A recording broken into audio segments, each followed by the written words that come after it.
The first toll came at midnight, deep and hollow, cutting through the valley's silence like a blade.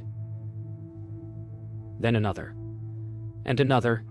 9 long minutes of sound from a church no one had entered for 2 centuries. The wind carried the echoes through broken stone walls, over frost-covered graves, and into the half-asleep village below.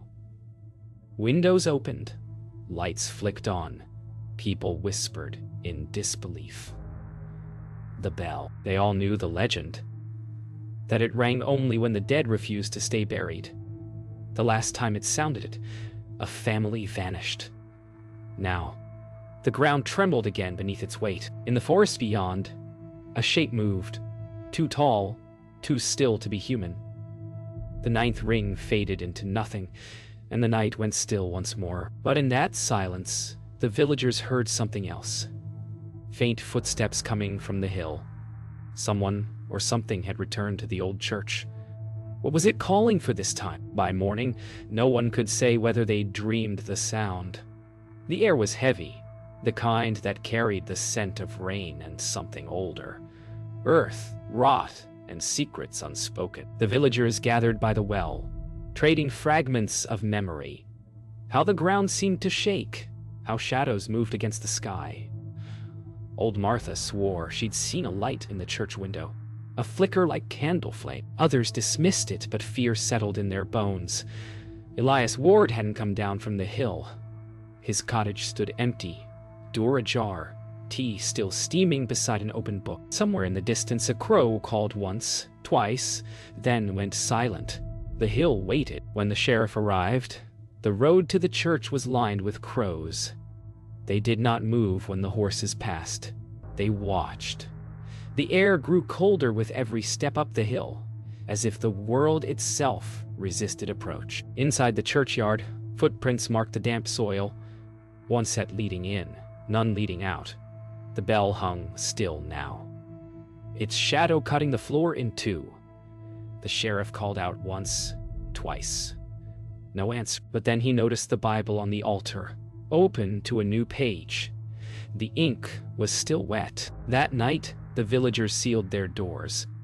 No one dared speak of the 9th toll, though everyone felt it still. Children woke crying without knowing why.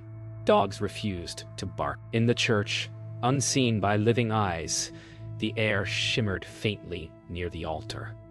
From beneath the floorboards came a sound, like chains, dragging, slow and deliberate. Dust rose, drifting toward the bell rope that should not move, yet began to tremble once more. At dawn, the mist finally lifted, revealing the church door wide open. The villagers gathered once more, silent, drawn by something they could not name. Inside there was no sign of Elias, no footprints, no blood, only the bell, glistening as if newly polished. And beneath it, carved deep into the stone floor, was a single word: returned. The wind whispered through the rafters, low and rhythmic, almost like breathing. It was the beginning. It was the beginning. By the following night, fear had turned into obsession. The villagers couldn't stay away from the hill, as if something pulled them toward the church against their will. The bell had not rung again, but its echo seemed to live in their heads, a ghost of sound, heavy and persistent. Sheriff Lang ordered the place sealed, yet the iron gate stood open by morning.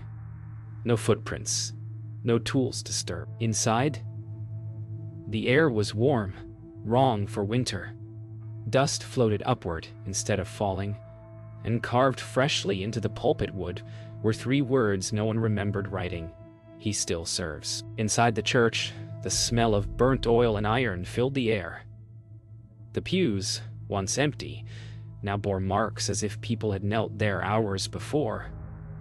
Lang's boots echoed down the nave, each step louder than the last. On the altar, the Bible had turned to another page, its ink wet again. The sheriff whispered the words aloud, trembling. "He shall answer the bell." The lantern light flickered and the room sighed, like something vast had just exhaled beneath the floor. The villagers gathered at the tavern, speaking in hushed tones. Old Peter swore he'd heard the bell faintly at noon, a whispering note only he could hear. Martha clutched her crucifix tighter. The tavern's fire sputtered, though no wind stirred. Outside, the hill loomed like a watching thing. Then, from the forest line, came a faint, rhythmic glow. Not fire, not lanterns. Something pulsing, breathing. One by one they stepped outside, compelled. The glow shifted shape, a circle, a pattern, and then vanished, leaving the scent of cold metal in the air. Sheriff Lang returned alone before dawn. The church was colder now, the warmth gone, replaced by stillness thick enough to suffocate. He climbed the tower, lantern trembling in his hand. The bell hung motionless, but the air shimmered around it like heat haze. Then he saw the rope, freshly cut, clean, not frayed. Someone had been there. He lifted the lantern higher and froze. On the wall behind the bell, carved deep into the stone, was his own name. The next morning, Lang didn't return. His horse was found tied at the bottom of the hill, reins stiff with frost. The villagers stood in silence, staring up at the tower. The bell was swaying again, though no wind blew. Then, faintly, a voice drifted down, his voice calling each of their names, slow and hollow. One by one, they backed away. But Martha stayed, whispering prayers until the sound stopped. When she looked up again, the bell was still, and written across its bronze surface in dark soot were 3 chilling words. "He serves still." That night, the church stood silent again, but the village did not sleep. Doors locked. Candles burned low. Every creak of timber or whisper of wind made hearts jump. Yet somewhere in the dark, a low hum began. Faint, steady, not human. The sound came from beneath the earth. It rolled under cottages, through the well, and up toward the hill. The villagers woke to the trembling of their walls. Martha rose from her bed, cross in hand, and looked toward the church through the window. For the first time, there was light in every window of that long-dead building. Pale, golden, flickering light, as if an unseen congregation had gathered again after 200 years. At dawn, the light vanished, but scorch marks now ringed the church's foundation. The soil was burned black in perfect circles, 9 of them. The villagers measured, argued, prayed. No one entered. Martha said the circles matched the tolls. 9 rings, 9 burns.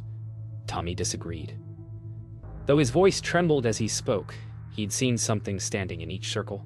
Faint outlines, unmoving, watching the door. When the wind blew, they shifted slightly, as if still breathing. Tommy couldn't sleep that night. He heard whispering outside his window, not words but rhythm, like counting. When he looked out, the fog had returned, thicker than ever. Shapes moved within it, circling the well. One stopped and faced him directly. He froze, unable to move or call out. Then the whispering grew louder, all voices joining in one tone, the same pitch as the bell. He covered his ears, but the sound wasn't outside anymore. It was inside his skull, beating like a pulse. Or by morning, Tommy was gone. His bed lay unmade, his boots missing. A trail of wet footprints led from his door to the hill and vanished halfway up. Martha followed, praying through tears. The church door was open again, swinging slowly in the cold wind. Inside, the pews were wet, as if something had climbed from below. On the altar, a pair of boots sat neatly side by side, Tommy's. Beside them, fresh mud. And behind the altar, faint breathing. When Martha returned to the village, she was different. Her voice shook, her hands would not still. "He's not gone," she whispered. "He's part of it now."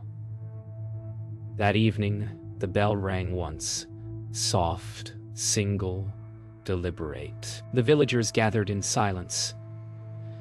On the hill, through the fog, they saw 2 figures now standing outside the church. One tall, one young. Both still as stone. The sound faded, but their shapes remained, glowing faintly like embers, refusing to die. The next day, no one dared speak the boy's name. Martha stayed inside, murmuring prayers until her voice cracked. The village had become a hollow of silence.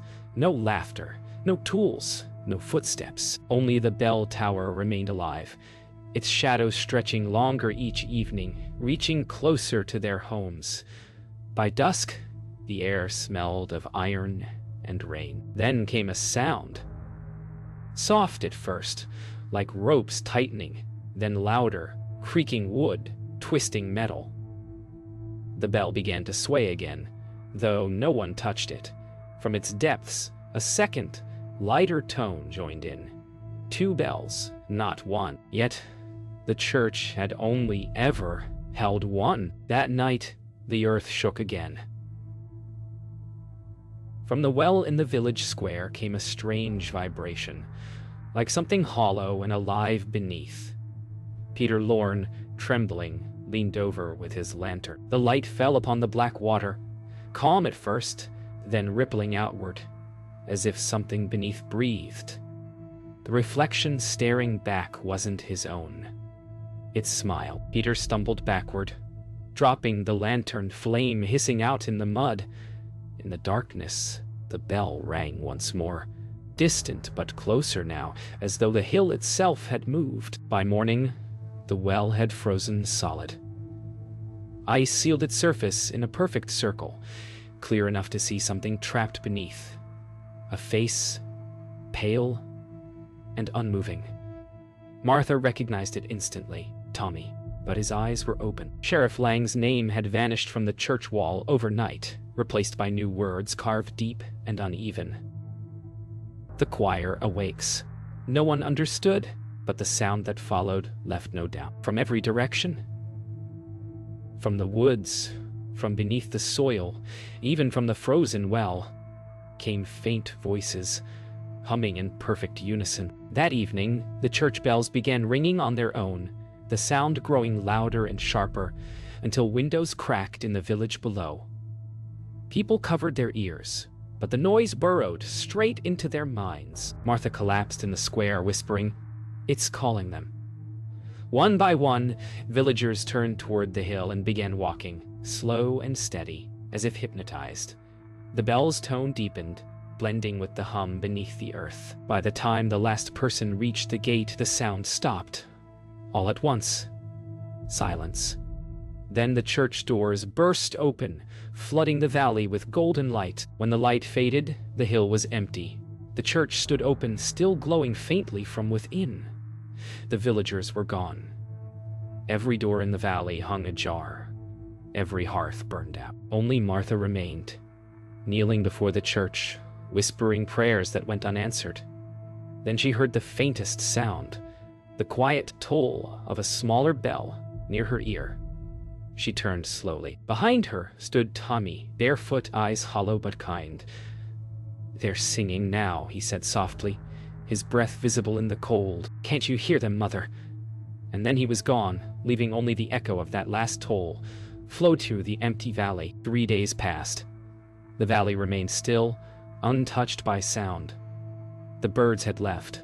Even the wind seemed to avoid the church hill. Martha wandered the empty streets, calling out names that no longer answered. Doors swung open with the breeze, revealing houses half frozen in time, meals uneaten, candles melted into pools of wax, chairs knocked over as if everyone had risen at once. The air was thick with the faint scent of smoke and rust. She stopped at the edge of the square and looked toward the hill again.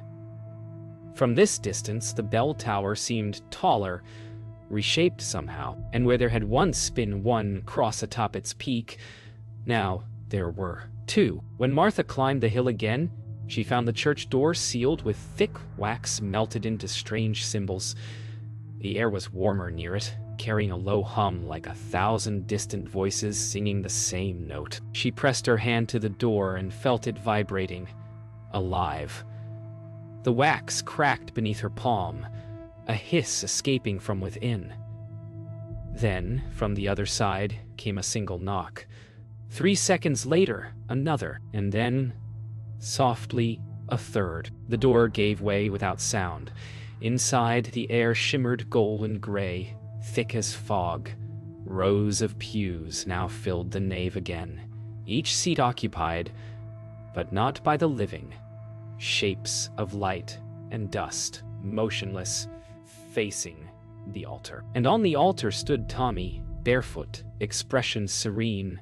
He raised a hand, and all the ghostly figures turned their heads toward Martha in unison. Their faces were empty hollows, mouths closed but humming softly, their sound pressing into her skull. Tommy's lips moved, forming words she couldn't hear, and the bell above began to swing on its own, its motion impossibly slow. Martha fell to her knees, clutching her cross as the church trembled. "Tommy," she whispered, "come back to me." But the boy only smiled, lowering his hand. The light around him dimmed to deep red. The bell's sound warped, slower, deeper, each note shaking the foundation. Then, one by one, the glowing figures began to fade, leaving behind streaks of ash that floated like smoke. Tommy stepped forward, his voice finally reaching her. Soft. Broken. "You called us," he said. We only answered. The church cracked open with a deafening roar as light and shadow collided in one final toll. When the villagers finally returned, months later, drawn by curiosity and the promise of silence, they found nothing but ruins. The church had collapsed inward, leaving only the bell, unbroken, lying half-buried in the soil. Its surface bore countless names etched deep, including Martha's. The air was still warm to the touch, as if the fire that ended it all had never gone out. And though no one dared say it aloud, every traveler who passed through the valley swore the same thing. At midnight, if the wind was right, the bell still rang, 9 slow tolls, and a whisper afterward that always sounded like a name. 1 years passed. The church hill became a place no one visited, a scar in the valley's green. The bell lay untouched, half swallowed by moss and time. But the silence never healed. It lingered like a wound that refused to close. Travelers spoke of dreams when they slept nearby, visions of gold light, and a song they couldn't forget. In one dream, the ruined church stood whole again. In another, the bell tolled 9 times, but only 8 echoes followed. Always there was one missing. And somewhere, a voice whispered in the dark, one more yet to answer. Ethan had heard the stories all his life, told in taverns, whispered by the fire, always ending with the same warning: never stay on the hill after dusk. But curiosity was stronger than fear. He set his tent near the ruins and began sketching the bell, tracing each etched name with his finger. When he reached the last one, the metal pulsed under his touch, faint but certain. He froze. The air thickened, the mist curling inward. And from the soil beside him came the soft, deliberate sound of something breathing. That night, Ethan woke to the sound of water dripping. But there was no rain. His lantern flickered, shadows bending unnaturally. He stepped outside his tent and froze. The ruins were gone. In their place stood the church, whole again, every window lit from within. The bell tolled once, a low, mournful sound that echoed forever. And then he saw them. Figures walking from the forest, silent and steady. 9 in all. Their faces glowed faintly, hollow where eyes should be. The last one stopped beside him, turned slowly and whispered his name. Ethan stumbled backward, heart pounding. But the hill seemed endless now. The church loomed closer no matter which way he turned. The figures formed a circle around him, silent, unmoving. Then, in unison, they lifted their heads, and the 9th toll began, slower, heavier than before. The sound wasn't just heard, it was felt, shaking the air itself. Ethan fell to his knees as light poured from the bell tower, engulfing him. For a heartbeat, he saw faces in the glow. The villagers, the sheriff, Martha, Tommy, all watching. waiting. Then everything went dark. When morning came, the hill was empty once more. The bell lay silent, cool to the touch, yet a new name was etched across its surface: Ethan Cole. Locals found his notebook days later, half buried in dirt, its last line smeared but legible. "They sing still, waiting for the 10th." Since then, no one dares cross the valley after nightfall. But sometimes, on windless nights, travelers claim to hear faint music from the hills. Not bells, but voices in harmony, rising and falling like a prayer for someone yet to come. Decades passed. The story of the church bell became a legend that children dared each other to repeat at night. The valley was abandoned now. The cottages sunken, the road overgrown, the well long frozen shut. Only the bell remained, its bronze darkened, its surface whispering when the wind turned right. But legends never stay buried.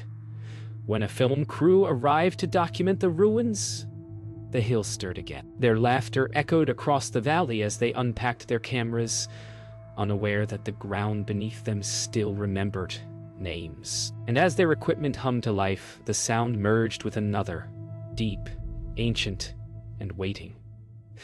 The bell began to tremble. They began filming at sunset. Nadia wanted a dramatic pan of the bell tower ruins, while Carter circled with the drone. The footage was stunning until the light shifted. For a second, the church appeared whole again on his monitor. The others laughed it off as a glitch, but the image returned, sharper, clearer, showing doors and glass and firelight moving behind the windows. Ellie's recording equipment began to pick up faint voices, 9 tones, perfectly harmonic. She turned, searching for the source, but the valley had gone completely still. Even the birds had stopped. When the sun dropped, everything changed. The fog rose fast, thick and cold, swallowing the equipment lights one by one. Carter called out, his voice muffled, then gone. The others huddled near the bell, their breath visible in the beam of a single flashlight. Nadia whispered that they needed to leave, but the path was gone. Where the road had been, only soft ground remained, wet, pulsing faintly beneath their boots. Then came the sound. The toll of the bell, long and low. Once, twice, thrice, 9 times. And with each toll, someone vanished. By dawn, only Nadia remained. Her camera still ran, recording nothing but static. She sat by the bell, hands shaking, whispering names of her crew. Then, through the fog, came a faint hum. Familiar, layered, inhuman. It wasn't outside. It came from the camera itself. She lifted it, trembling, and saw movement on the cracked screen. The church whole again. Figures moved inside. In the doorway, a boy stood barefoot, his face faintly glowing. He looked straight into the lens and smiled. "You came back," he whispered. Then the bell tolled once more, and the feed went dark. When rescue teams arrived weeks later, they found only fragments, cameras, scorched tripods, and a single tape labeled Act 9. The footage contained no dialogue, only sound. 9 bell tolls, followed by the faint hum of a choir. Experts dismissed it as audio corruption, but those who listened long enough swore they heard names whispered between the tones, names from centuries past. The valley remains off-limits now, fenced and forgotten. But some nights, when storms pass low over the hills, lights flicker among the ruins, and the bell rings, once slow, deep, final. And then, silence.